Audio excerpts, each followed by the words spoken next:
Welcome to Guided Spirit Conversations. I'm your host, Marla Goldberg.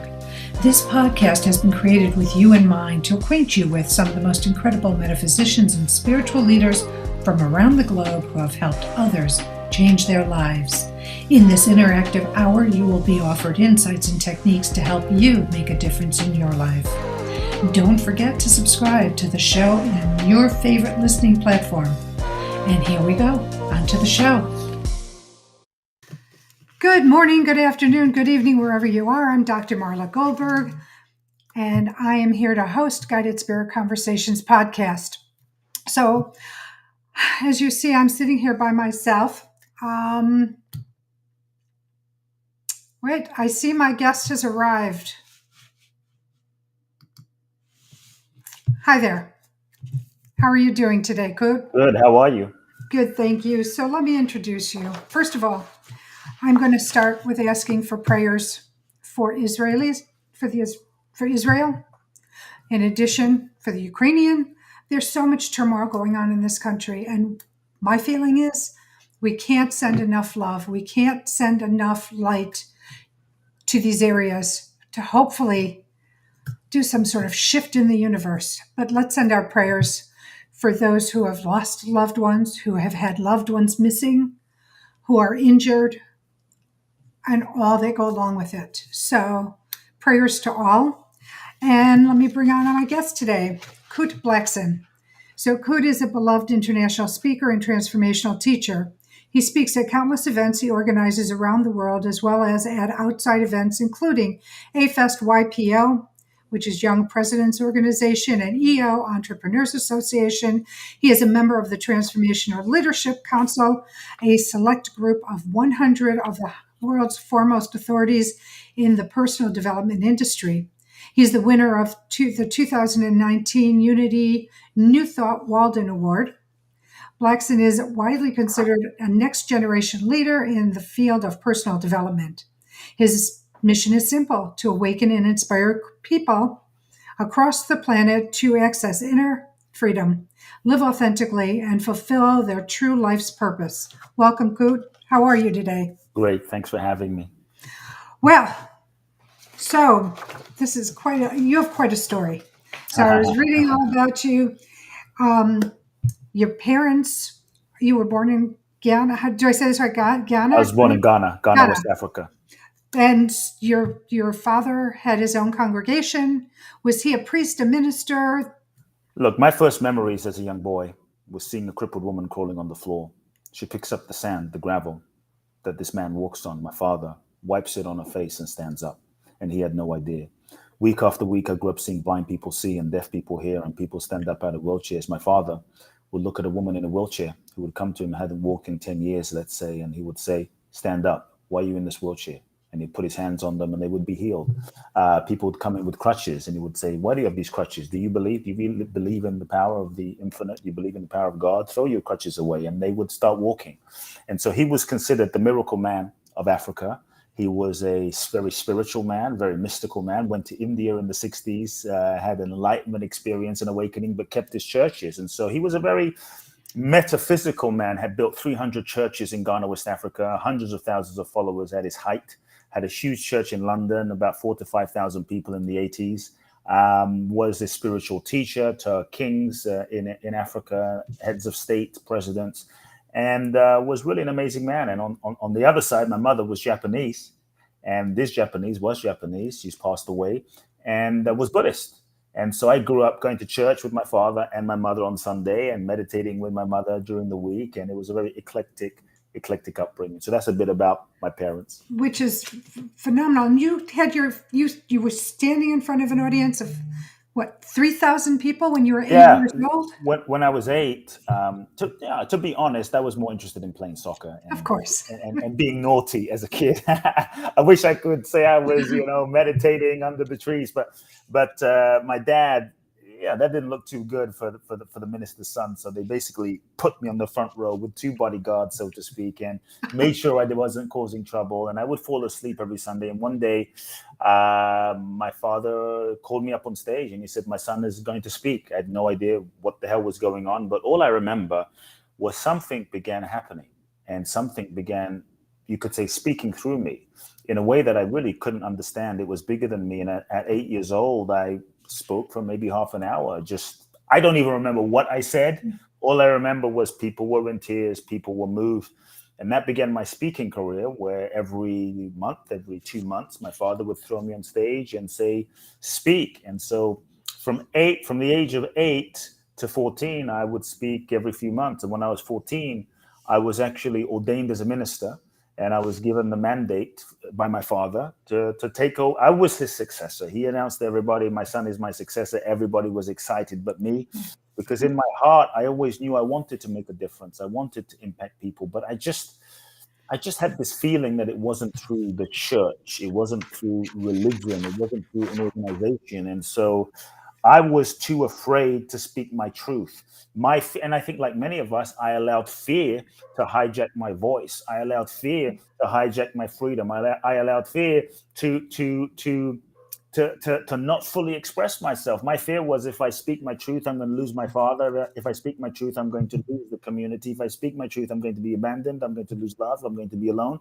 So I said nothing. And for 4 years, I went through a deep inner questioning and inner turmoil, and I tried to fit myself into being who I thought I needed to be in order to get love and validation and approval.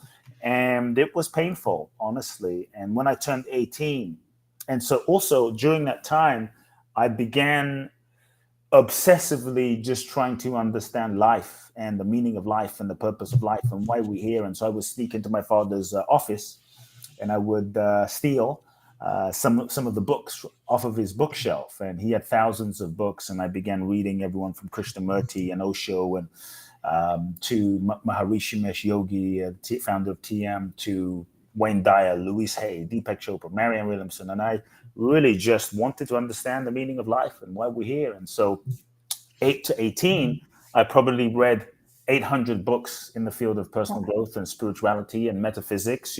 Ernest Holmes, Charles Fillmore of Unity.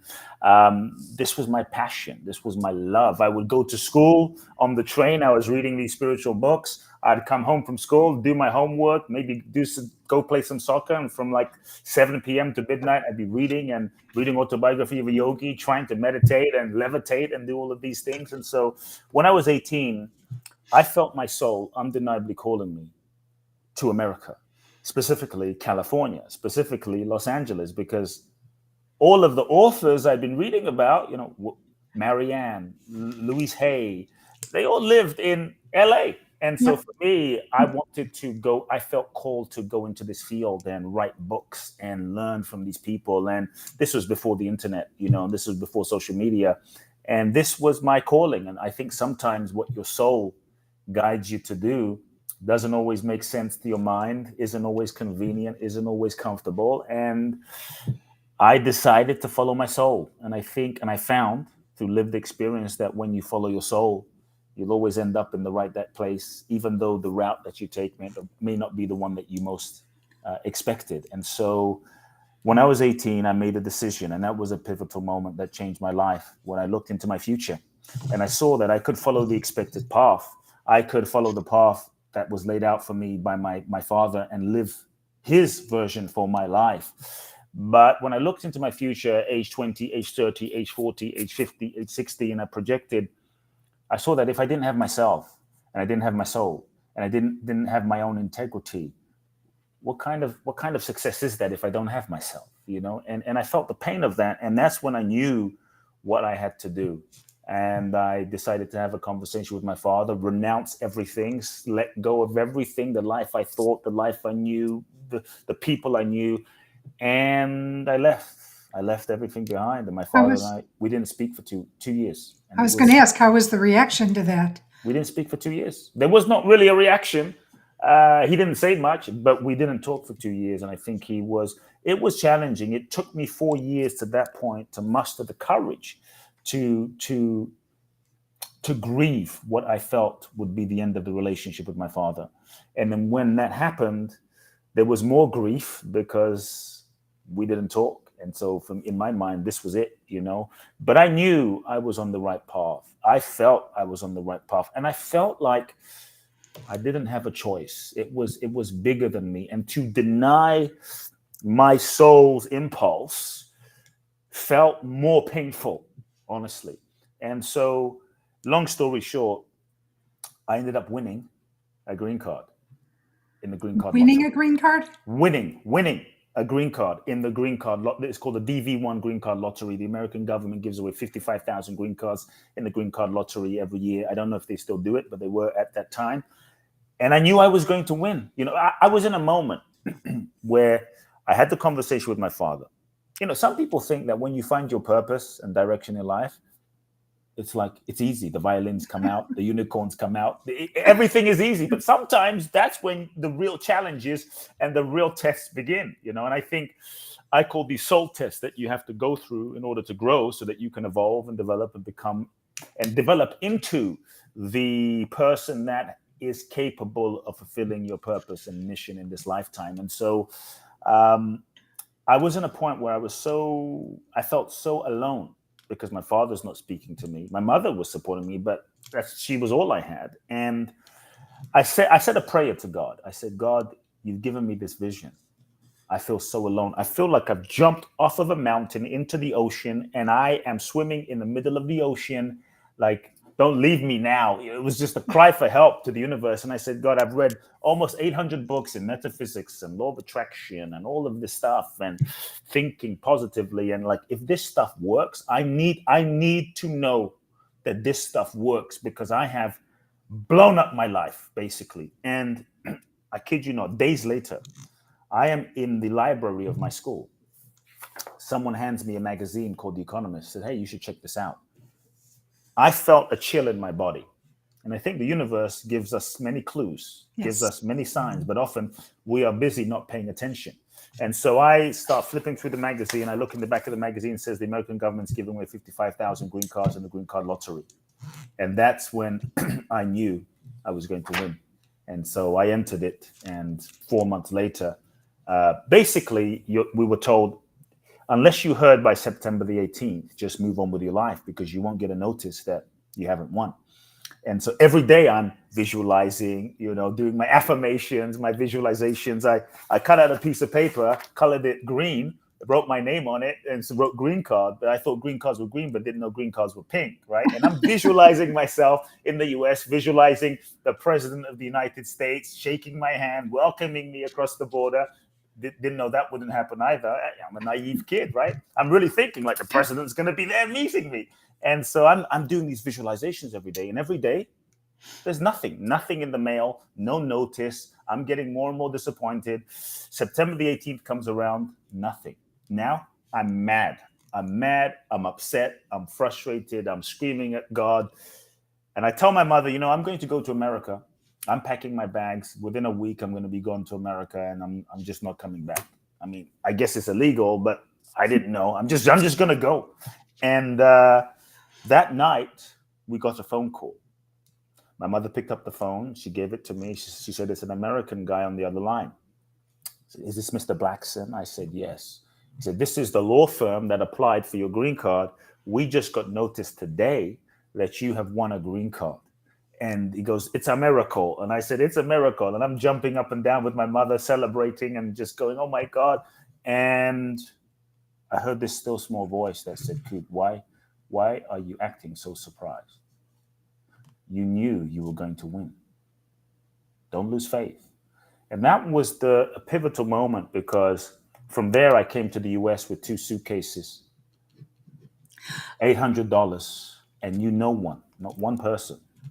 Which California. Is scary being young and for in an California. 18-year-old kid, Yes. an 18-year-old kid. And I landed in Venice Beach, which was crazy at the time, 20 some years ago. Yes. And just followed my soul, had no social media, no Google, no idea. I had a map of LA that I bought, a hard copy physical map, and I was trying to memorize the roads, and I had no idea what I was doing other than just following my soul. And it was hard, it was difficult, but I felt as though I was on the right path. And then I went and found many of the teachers and the authors that I read about, went to their seminars, harassed some of them, knocked on some of their doors, went to some of their houses, tracked them down, and wanted to meet them and learn from them. And I did. And then a few years later, I had my own kind of epiphany and ended up going to India. And it was spending 4 months in India that really, as a young man, cracked me open to another dimension of myself, another dimension of life, another dimension of my own inner reality and my purpose. And that's what inspired me to come back to LA, and 27 years ago, began coaching people and created a way of coaching. And one person showed up, and another person showed up, devised my own way. I called it uncoaching, unconditioning, untraining. And people's lives honestly began to transform. In fact, some of my very, very, very first dear clients that referred me to the world were Israeli. And a lot of my dear Israeli clients just, they saw this kid who had a lot of passion and sincere desire, and they didn't care about my credentials. They just cared about, can you help me? If you can Right. help me, if you can produce a result, we want to work with you. And so that's what started my coaching. And people came from in LA, and then it spread, and people started flying from around the world. And then it just snowballed into small groups and larger groups and larger groups and larger groups and 2 best-selling books. And so And that's I a want bit to of the get to story. that, but I want to go talk about faith a little bit, because I Yeah. think it's part of your latest book, The Magic of Surrender. There's faith that you need to have, even if you surrender. No, I mean, you have to have a faith, a belief that what you're looking for, like, by surrendering. I don't know if you need to have a faith, because you and I are sitting here, we're all sitting here having this conversation, and we don't have to have faith to breathe. No, Breath is happening. And so on some level, how do we not have faith? How do we not trust life? How do we not trust the universe when in so many ways life is proving itself to us? We are sitting here having this conversation, and we're not thinking, oh my God, I have to have faith to breathe. How do I breathe? Breathe. Let me do a special prayer to breathe. It's just breath is happening. But often yes, we are not, and I'm guilty of this. We don't pay attention to the miracle that is what we are, that there are trillions and trillions of cells inside of us interacting, trillions of cells, processing to even be able to breathe. And we don't have to have faith for that. It's just happening. But somehow yes. we forget, we don't pay attention. And so we trust Siri. We trust Siri more than we trust the I don't trust universe. Siri. And the Right. But reason I most don't of trust us, Siri is I'll talk to it and it will give me somebody's name that I didn't even mention, or some information it but didn't even ask most of for. us, we trust So Siri more than we trust the universe. We trust Siri more, and this life, this existence, has been around for billions and billions of years. it has been. Every day the sun shines, every day the moon shines, and so I think we are all a part of nature, but we've kind of lost touch with our own natural flow, our What own natural essence. I'm agreeing with you with that. We have lost touch with that, but I also believe that faith is not having faith we're going to breathe. I'm talking about when somebody's looking to manifest, right? They're struggling and they're putting their call out to their beings on the other side. They're angels, archangels, whoever they might be talking to, because everybody does it differently. Yeah, It's having the faith to know that you are being taken care of, that your words are being heard and things are manifesting. And like you said at the beginning, it's not a straight line. You can go zigzagging all over the place before you find your yeah, place of what you've sure, asked for. sure, But some people have lost the ability to have faith or trust that what they're asking for is going to manifest for them. You yeah. deal with a lot of people. I know I do. And many But, so, people but come. but I would say sometimes what you're asking for is not going to manifest, because sometimes what you're asking for is not really in alignment with your highest soul's intention, And that right? I'll agree with. Yes, sometimes what we ask for, sometimes our goals are projections of unmet needs. Dad wasn't around. I felt unworthy. I didn't feel beautiful. I didn't feel enough. So I think if I can be the next Tom Cruise, if I can win a Grammy, if I can win an Oscar, if I can be famous, if I can make, $1 billion, then I'm going to be enough. And so sometimes our goals are projections of unmet needs. And sometimes we kind of sort of manifest certain goals only to realize that the goals that we manifested aren't really what we truly wanted. It was just what we thought we wanted based on who we thought we were. So I would say sometimes your goals will not manifest, and there's reasons for that. Sometimes your goals will not manifest because, okay, here's a few reasons, and this might help people why your goals might not manifest. Number one, the goal and vision that you're intending is not what you really want, it's what you think you want based on your conditioned ego identity. And from a conditioned ego identity, you're projecting what you think you want, but it's not truly in alignment with your soul's highest trajectory. And so I think sometimes it not manifesting can be a course correction, the universe trying to course correct you. But what we tend to do is we try to impose our will from an ego perspective and force things to be. It's like trying to force someone to be your soulmate that they're really not. And you might force it, but it probably won't really work and it probably won't be fulfilling. And so if things constantly, not just once in a while, but constantly, 10 years, 20 years, 5 years, 3 years, 30 years, it's not manifesting, that might be a sign that it may not be the authentic aligned intention. And so in that case, I would invite people, step back for a moment, meditate, pray, sit still, breathe, feel your heart, feel what's true, and question, what do I really, really want? What is the deepest truth in my heart? Is this really what I want?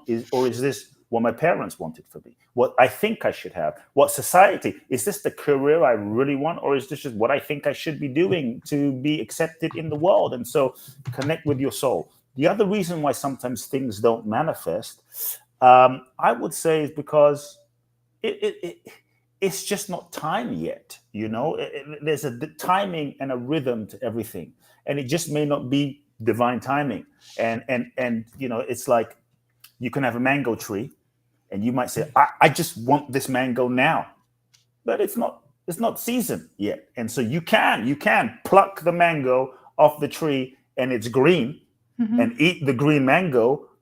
You can, but it won't taste as good. It won't be as ripe. It won't be as fulfilling. And I think many of us sometimes, because we don't see our goals manifesting now, we think they're not going to manifest. And that's when we lose faith, because we also don't understand the cycles and the seasons and the rhythms of life.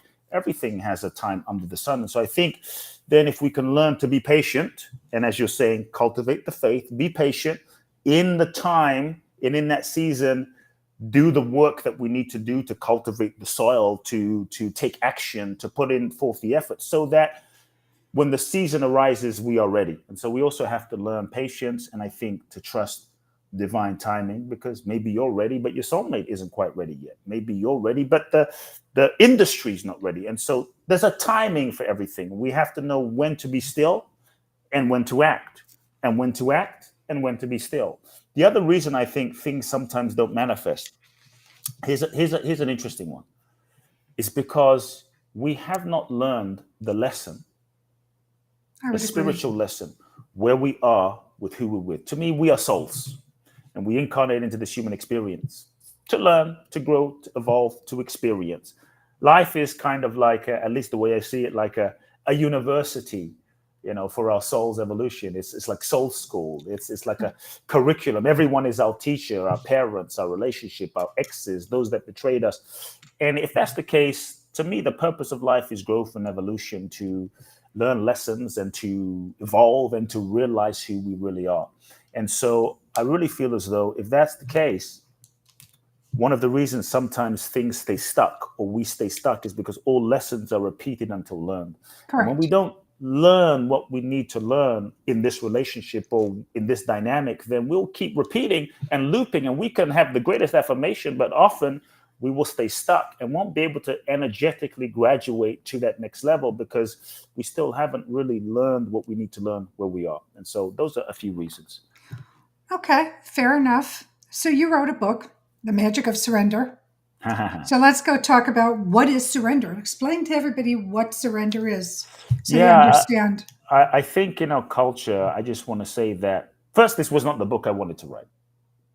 Okay. Full disclosure. This was not the book I intended to write. What book did you want to write? I had 75 other ideas of the book I thought my publishers would want, the book I thought would be a New York Times bestseller. I came up with a bunch of sexy titles and interesting angles and, interesting hooks. And I had a whiteboard full of great ideas, 75 other ideas. And I thought I would be clever. But when I was really honest, none of those felt in alignment.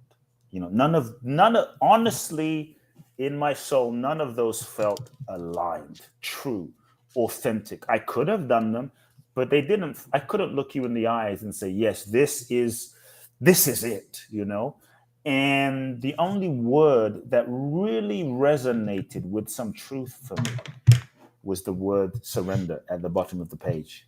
And I thought to myself, oh man, that's I could feel the energy there. Like that's the freaking book. But I was resisting. So I was resisting the book about surrender, and I had to surrender to the book about surrender. And I felt as though the book had a soul of its own, an energy of its own.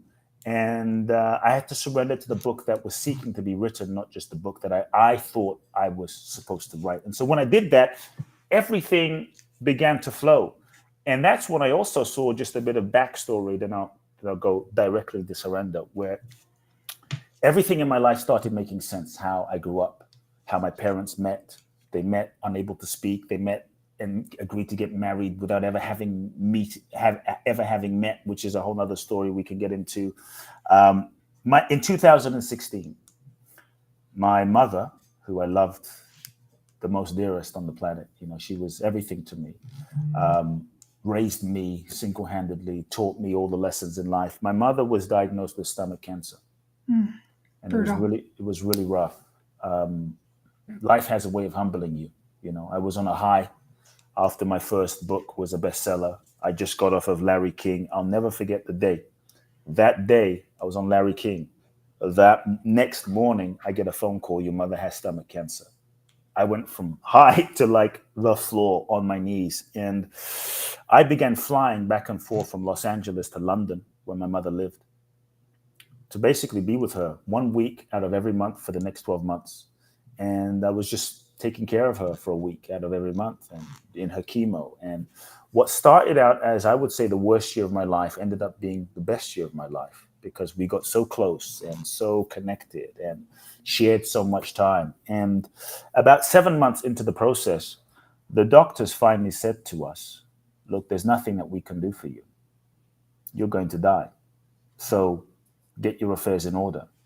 And I remember feeling, I was preparing myself, but I remember feeling so devastated that I was going to lose my mother, that my mother wouldn't meet my children, her grandchildren. And there were so many dreams that I wanted to fulfill with my mother because I thought I had time. But I realized I didn't have time. And so I asked my mother 2 questions. And this is where I see that the seed for the book was planted. The first question was, are you afraid? They say you're going to die. Are you afraid? The time is coming. And my mother, this little Japanese woman, looks me in the eyes and she said, no, I'm not afraid, because I know I'm not this body. This body is just a temporary vehicle for my soul. And yes, this body will die. All of us, this body will die. But what I am is beyond birth, is beyond death. And she said, when this body goes, my soul is eternal. And I will be guiding you from the other side. And I felt she was at such peace. Truly, it wasn't a statement for the internet. It was just me and her. And I knew that she knew who she was. And so I asked my mother, what can I do for you in your final days? What do you want? What do you need? What can I buy you? And she said, I don't need anything. There's nothing I want and there's nothing I need. She said to me, Kute, the only thing I want is what God wants for my life. And I sat with her statement and I thought, wow. And I realized in that moment, she was in complete peace. I realized in that moment, she was totally surrendered she wasn't attached to living. She wasn't attached to dying, but she was in a state of total peace, contentment, and surrender to the highest unfolding of her soul's journey. Not what I thought it should be, but her soul's journey. And I saw that this was why this entire year she was also at peace and she was free. In that moment, I realized that surrender is the password to freedom. And that's when I saw, when I was sitting with this whiteboard, I saw this is the book. And so when I look at the great ones, a Jesus, a Buddha, a Gandhi, a Mother Teresa, a Mandela, a Bruce Lee, a Muhammad Ali, at some point they all had to surrender themselves to life, to God, to the divine, to the universe. And in that surrender, they trans they transcended their human limitations and tapped into another dimension of life and grace. And that's when life was able to manifest through them. And so I would just say that we have many misconceptions about surrender in our culture. This idea that surrender is weak, surrender is passive, that surrender is giving up, that surrender is waving the white flag, that surrender is being a doormat, being a victim, being passive, not taking action, that if you surrender, you won't manifest goals, dreams, and desires. You're going to get less in life. And I'm actually saying, no, if you truly surrender, understand the real essence of surrender as a active process, as a powerful process, what if you didn't get less in life? What if you got more? Maybe not always what you intended and projected and expected, but what if it was sometimes different and better than what you could have planned with your linear, limited personal mind, ego's capacity to manifest? And so surrender is it's a letting go. It is a letting go of control. It is a letting go of the illusion that we are in control of things.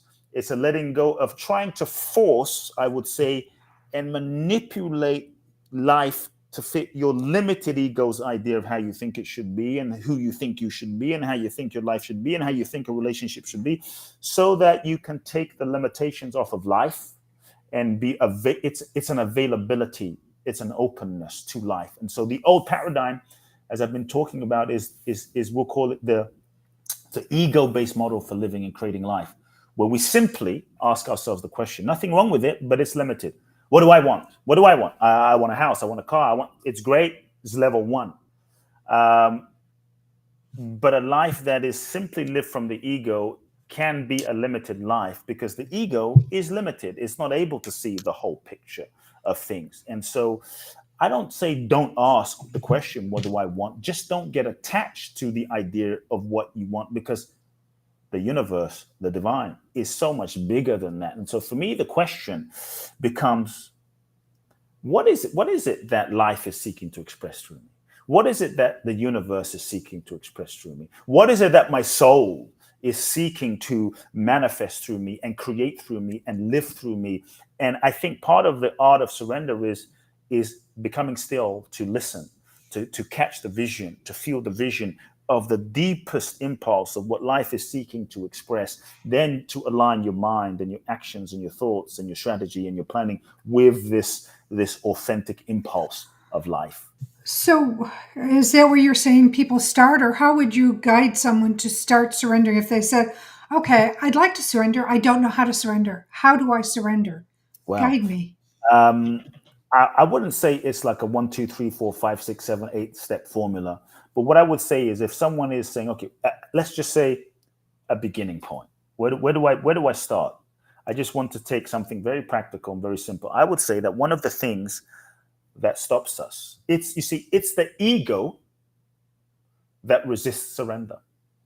The ego is our perceived sense of what we mistakenly believe ourselves to be.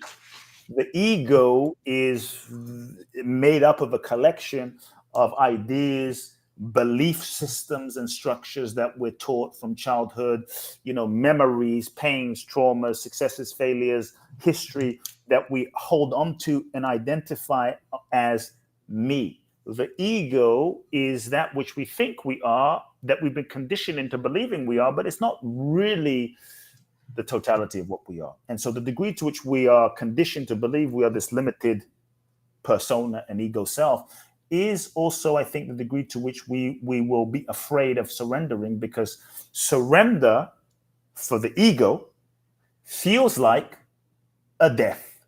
It feels like I'm going to die. And so often the ego is what resists surrender, because the ego's job is to protect you from getting hurt, like you would hurt when you were 5, and like you hurt when you were 10, and like you were hurt when you were 15, and like you were hurt when you were in that relationship and things went haywire and you were heartbroken. And so the ego is well intended. It's a mechanism and it's a process of identification that the intention is to protect you from getting hurt and to reinforce its existence. And so, as an example, just to set a context, then I'll share a few things that people can do.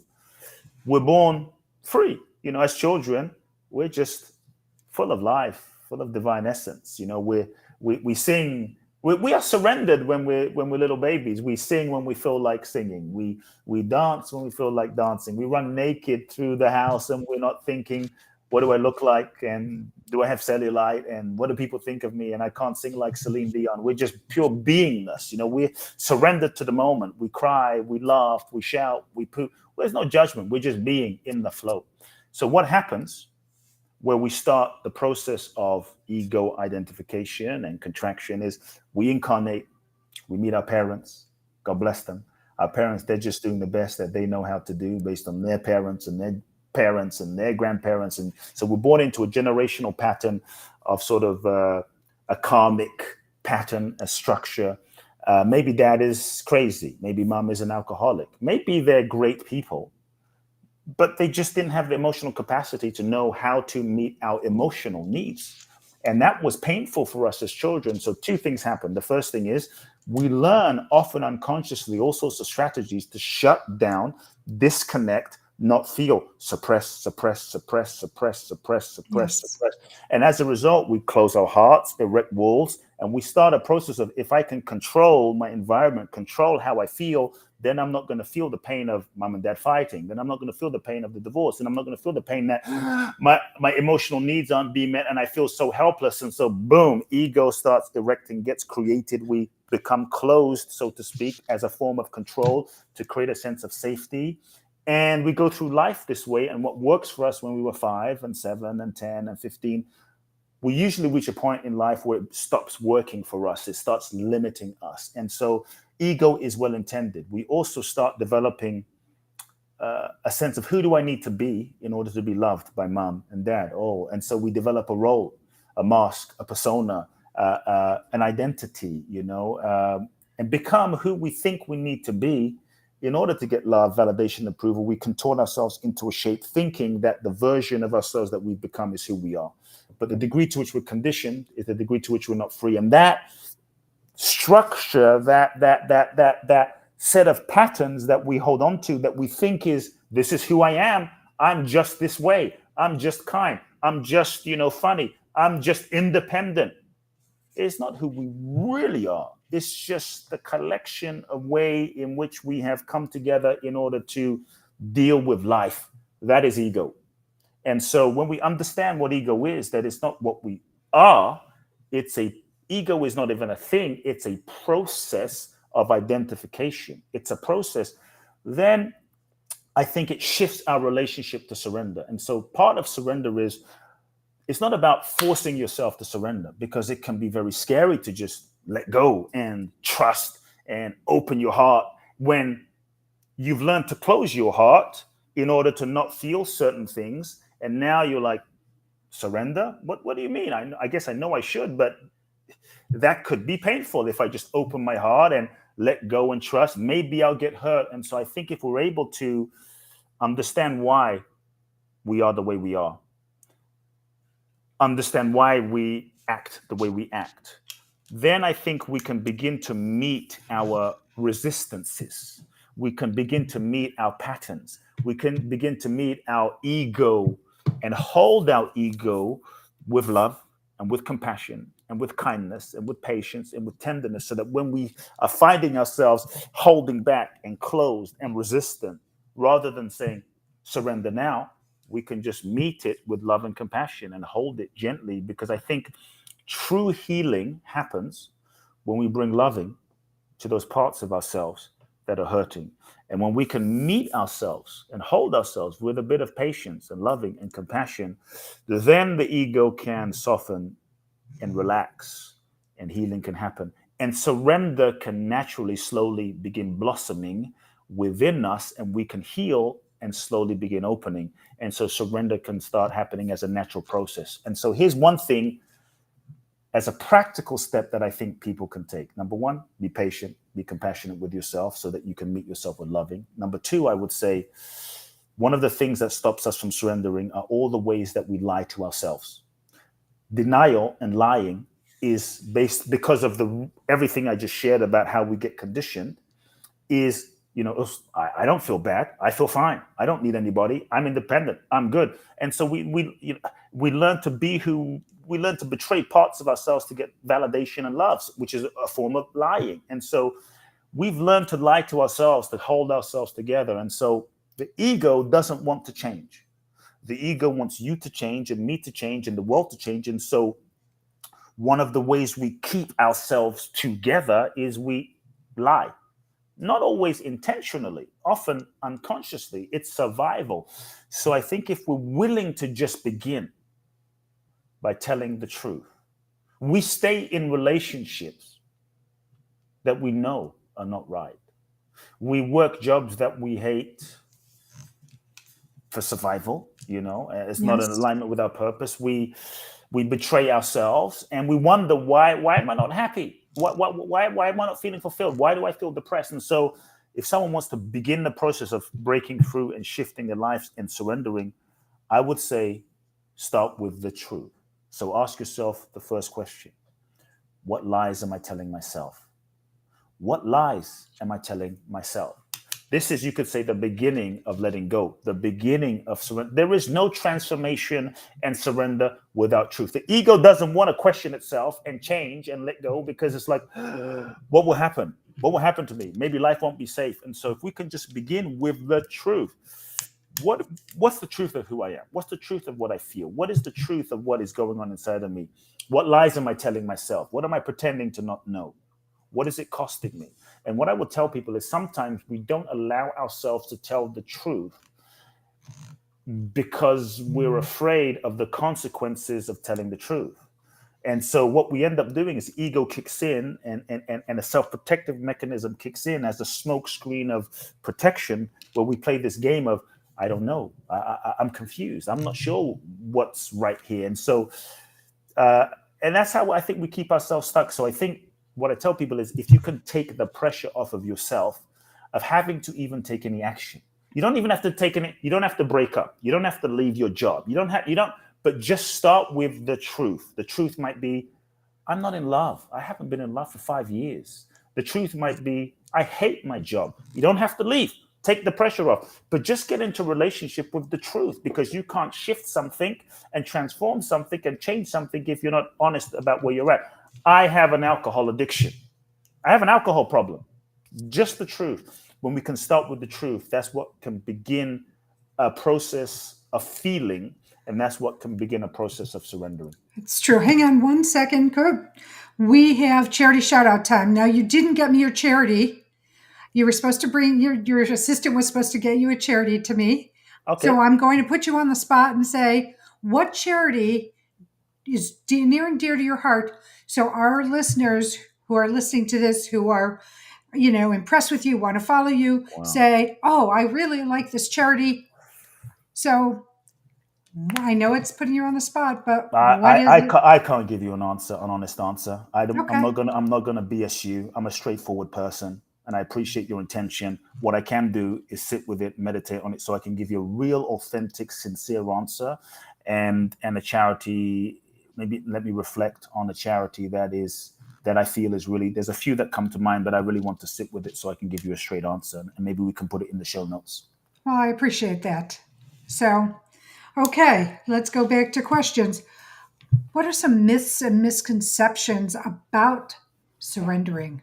I think that some of the things I've been sharing, that surrender is weak, surrender is passive, surrender is giving up. There's one myth that people have is like, surrender is sitting there and doing nothing. Surrender is sitting there and just being passive. What does it mean? We just sit there and we don't take action. We just wait. No, surrender is so it just means you just go with the flow of whatever. And there's a misconception that we have like, oh, it's going with the flow. So what does that mean? I feel like eating the third tub of Haagen-Dazs, and so I'm just going to go with the flow. That's not surrender. I No. feel like pushing the snooze button. That's not surrender. Oh, I'm attracted to this woman over here. That's not my wife, so I'm just going to go with the flow and cheat on my wife. It's like, that is not surrender. That is just being a slave to your biological urge. That's being a slave to your conditioning or to your addiction. I give this analogy. I don't like. I've written 2 best-selling books, but I don't like writing. I prefer speaking. As you can tell, I love communicating and just being in the flow. But sitting there writing a book feels like, it's just so slow for me. And so If left to my own devices, I would never write a book. I would be out swimming in the ocean and hanging out with my family. But I sit myself down and I make myself write, because to me, that is surrender. And so sometimes surrender is a commitment to a deeper commitment, because I know that my books will reach and touch people and impact people. My commitment is not to the fleeting mood of the moment. My commitment is to surrender to the deeper commitment and impact that I'm committed to having in people's lives. And so sometimes surrender might mean doing what's hard. Sometimes surrender might mean waking up at 5 a.m. and going exercising. Sometimes surrender might mean doing what you don't feel like doing in the moment because you're committed to a greater impact. And so surrender is commitment. Surrender is discipline. Surrender might mean work. If you look at Gandhi and Mother Teresa, and they worked. People think surrender is just sitting. No, they They worked aligned hard. with a deeper truth, and they committed to that deeper truth, and they worked hard. And so there's this myth that surrender is just easy geesy, easy goosey, just whatever. No, sometimes it means saying no to what you feel like because you have a commitment to something higher. Saying no to this momentary thing because you have a commitment to a greater impact, to being more than you were before. And so it's committing fully, but it also means not being attached to the outcome. It's the attachment to the outcome that limits us. And so commit fully, but don't be attached to the outcome. Because when we're so attached to the outcome, we're not open and available to life showing us, life revealing itself, life unfolding itself. And then we're not able to surrender. We're just holding on like, no, this person has to be my soulmate. I think if everybody thinks back, right? And this may be an analogy for people. If you think back through your life, maybe to your 20s, or depending on how old people are, maybe if you're listening, you're in your 20s. But if you think back to a very first relationship where you were madly in love with that person, and you like, this person has to be the one, and you felt you found the one, and you saw your entire future with them. And then obviously maybe it didn't work out, and you were devastated, and you were mad, and you were sad, and you were heartbroken. You didn't think you were going to find love again. And obviously 5 years, 10 years, 15 years, 20 years, decades passed. And now you look back on that relationship and you think to yourself, thank God that didn't work out. Thank God. And so sometimes when things don't work out, it's a gift. Yes, we're not able to understand it in the moment, but it's grace. It's grace. But from the ego's perspective, if you try to force something to be something that is not, it will only create anxiety and stress. Forcing something to be something that is not will not make it so. And in doing so, we just block our blessings. And so I say surrender is committing fully, but also not being attached to the outcome, allowing life to show you, allowing life to lead you. I think that is an essence of surrender.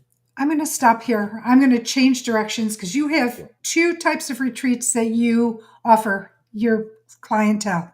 The one-on-one in India, and then Yes, you I don't have... really do the one-on-one anymore. Oh, you're not doing the one-on-one. Yes. Okay, so that was here, and it's not so. And then the other one is Boundless Bliss Bali. Bali is one of my favorite places to be. I know I've had past lives there. I love it there. Let's talk about what your retreat is and how many people do you have per group and how this goes. Yeah. Here's the thing. My next Boundless Bliss Bali event is December the 5th through the 16th. I will say that I've done 21 of these in 12 years. Wow.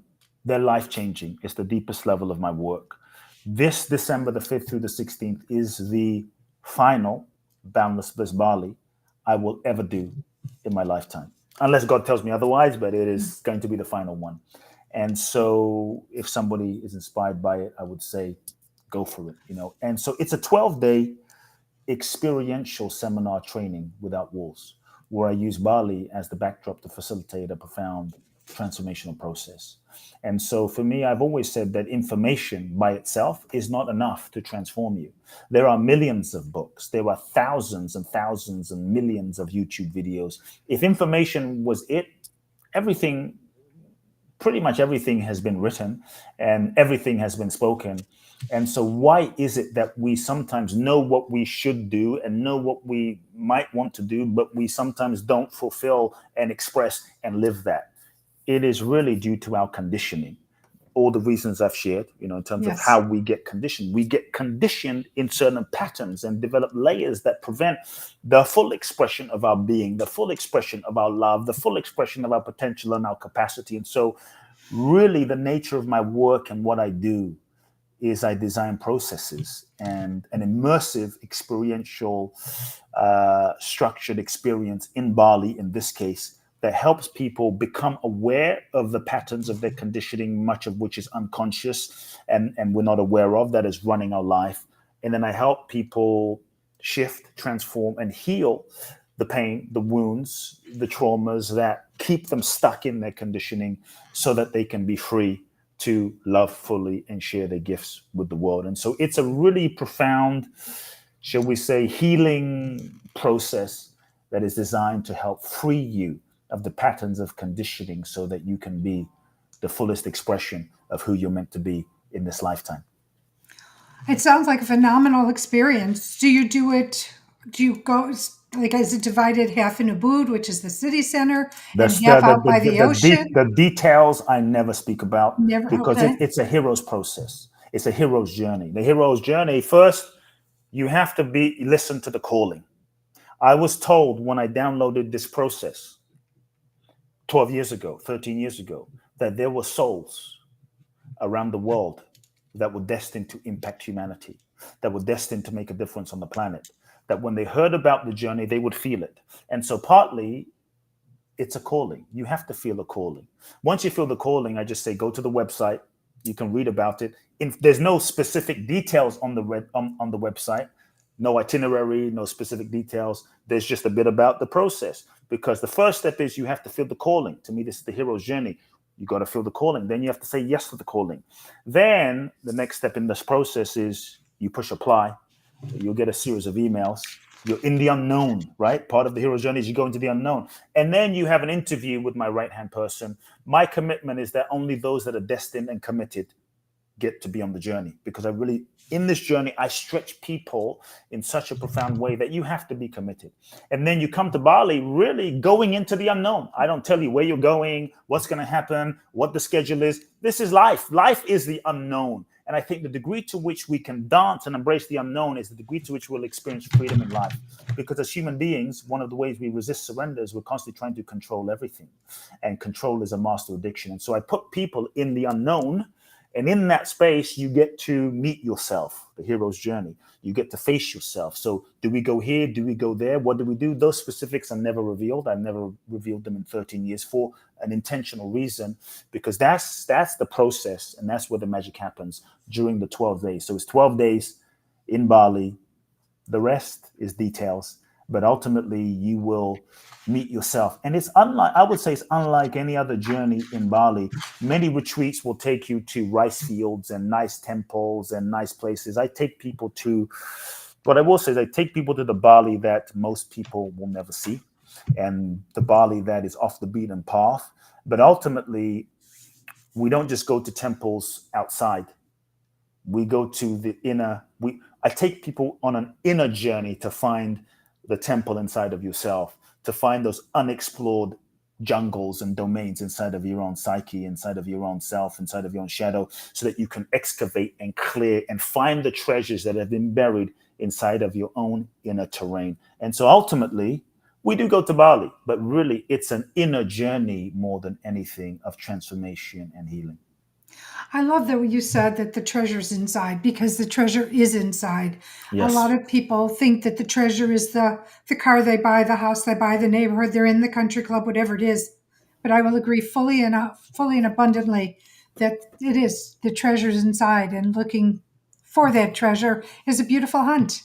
Yes. What's it? It's Jesus that said, the kingdom of heaven is within.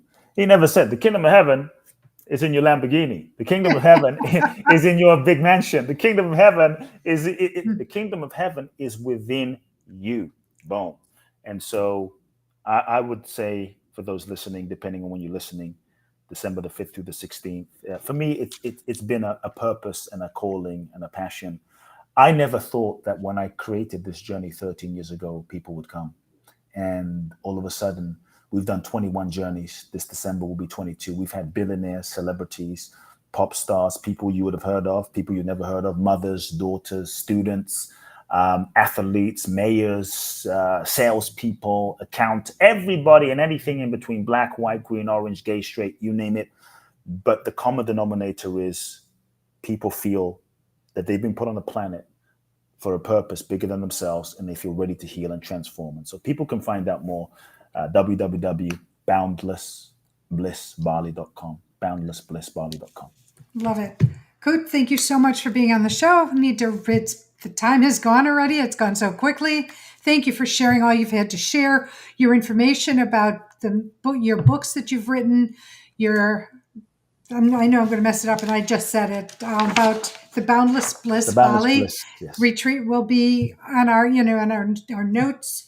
So thank you for your time. Thank you for being on the show, and I am so grateful for you. Thank you. And I want to thank Bridget for all you do, right hand, left hand. What would I do without you? Thank you so much. I want to thank you, the listening audience, for taking time out of your day, out of your life, for being a part of the show. This show was created for you in mind, and I'm grateful for having you here. So thank you. Also, I want to, as I close, tell you about next week's guest. Her name is Tina Linford, and Tina is an inner fitness project creator. She has the Inner Fitness Project, which is a well-being initiative that teaches effective, reliable inner practices for navigating your past, present, and future with resilience, power, and vision. So I hope you'll tune in next Thursday as Tina Linford comes on the show. Also, I want to remind you about my book, My Fucking Long Journey to Loving Myself, A Guide to a Shorter Path, which you can find on my website, which is MarlaGoldberrg with 2Rs.com, or on Amazon. So check that out. Also, as I leave you, as I always do, I'm sending you love, blessings, and gratitude. So grateful that you're in my life in whatever capacity you're in it, for not only are you my student, you are my teacher. And not only am I a teacher, I am a student. So thank you. Also, I'm going to say these 3 words to you. I love you. You are loved, not just by me, not just by family, friends, community, colleagues, but you have a plethora of beings on the other side of the veil who are just waiting for you to talk to them, to ask for what it is you need, want, and desire. For they don't have the free will to just go out and take care of it for you. You need to talk to them, give them the details, and then be open and aware of how your response comes back to you, how what you need comes back to you, what you want comes back to you, and what your desire comes back to you. But as Kute said, and as I say, if it doesn't come back to you in a timely manner, well, it just not by, he might uses the word align. I just say timing. You might need to go inside and shift something that's going on so that you can move that boulder, the metaphorical boulder, and allow the flow of what Spirit's bringing to you to come to you. So please remember to talk to your beings on the other side. I will see you next week. Have the most incredible 7 days. And until then, I send you kisses, hugs, prayers, and stay well.